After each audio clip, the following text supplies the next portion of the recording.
Good morning, angels and others. This is day 4 in a 365 odyssey of trying to do a podcast every day this year, just to see if I can. No other reason, really. And yesterday, well, here I am sitting on the edge of the lake, my feet in the water, the sun's shining on my solar panel, and it's absolutely silent apart from the flamingos and other birds and a certain human being talking into his phone. The lake is pretty big, Lake Illawarra, and it's very shallow. So from here across to that lake there, that island there, excuse me, very amateurish with a cough. In about 3 hours' time, you'll be able to walk across there. It's very shallow, and the tide goes down. So yesterday, we were both being tourists. So Joy's only been here about a month, and I've never been here before. So we headed south and stopped at lots of different places. And what I noticed anyway in particular, is that every time we stopped, because of course it was Saturday, the sun was shining, it's during the holidays, and these are the places, and we're quite close to Sydney and Wollongong, which are huge population bases. So all of these beach places are incredibly full of people and cars and everything. And one might think, this is going to be very difficult to find a car park. Well, every time we found a car park right near where we wanted to be. We went, I've forgotten the names of places now, but anyway, we stopped at one place where there was a blowhole, and there were just cars for miles, and all the car parks are full, and we just said to each other, let's just get right as close as we can, and there will be a car park. And there was. A car was pulling out just as we pulled in. Another place we went to the top of a hill, and Joy said, I don't want to walk up that hill, I want to walk from the top of the hill across, because there was a whale watching spot, and cars for miles. Every pavement was festooned with cars. And anyway, she said, we'll go to the top and there'll be a car park. And there was a car. We went past, the car was just pulling out. And so we got there, and this lovely Indian couple asked if we would like to have our photo taken. They just walked up to us. And I think because we were exuding friendliness and just simple joy of living, people came up to us, and they were really friendly and just had chats, and it was really kind of easy.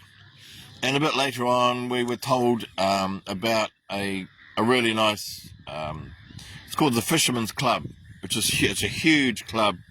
So we thought we'd have lunch there, and we missed the turn, and we went down the wrong road, and we ended up at a beautiful little cafe right by the water where we could park our car in the shade. And so every little accident, if you like, turned into magic. And so it just was one of those really simple days of noticing synchronicities, or noticing magic, whatever you call it, noticing the simplicity and everything working. And I feel like the more we noticed it, the more we appreciated it, the more it happened. And so we came back, and Joy doesn't like other people being in her kitchen. It was either me or her, so she insisted, and so I got to sit down and watch some videos while she was doing that. And I'd heard of, over the years, I've heard of Darryl Anker, who channels Bashar. Anyway, I'd never really watched any of his stuff, and I got to watch some of his.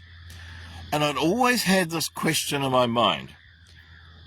Why is it that my body sometimes, it feels fine, everything's working, and it just feels free and easy and not quite slim, but everything's working. And then other days I feel fat and my knees are really sore and everything else is not working in the shoulders, and I've been wondering, is it that, because I know that it's not in from one day to the next, it's not diet that's changing it, it's not amazing lot of fitness over a day.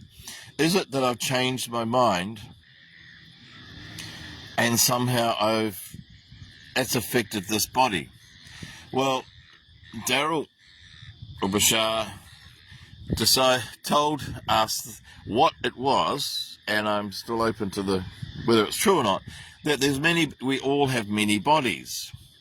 And so I have a fit body from when I was 21 and a fit body from, so I got my feet in the water and a fish just came up and nibbled my toe.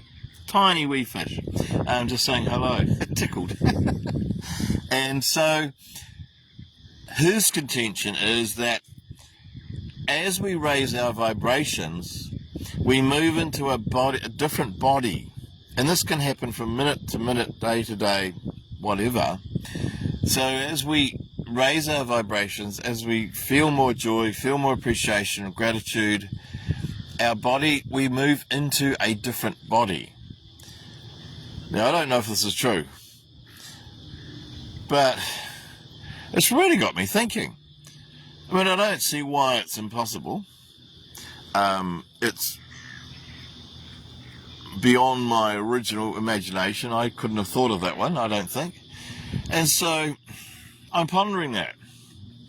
So I don't actually improve the body that I'm in this moment, but I simply, if you like, step into another one that's already with a higher, call it vibration, more ease, less pain, maybe slimmer.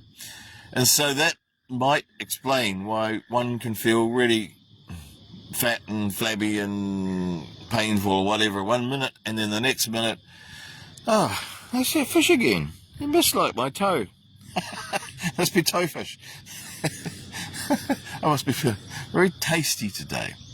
Anyway, so just sort of appreciating the fact that the more we appreciate, the more there is to appreciate, and car parks open up and people are friendly and unexpected restaurants turn up and magic little places, and then unexpectedly, in a sense, quick long-term questions get answered without actually sort of searching for the answer.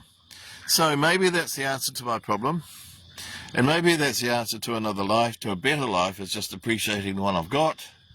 Blossom where you're planted, as they say. And so this is where I'm planted today, on the edge of Lake Illawarra, and wherever we're going to be next. So yeah, right on the edge here. And so I wish you all a magic, synchronistic and appreciative, grateful day.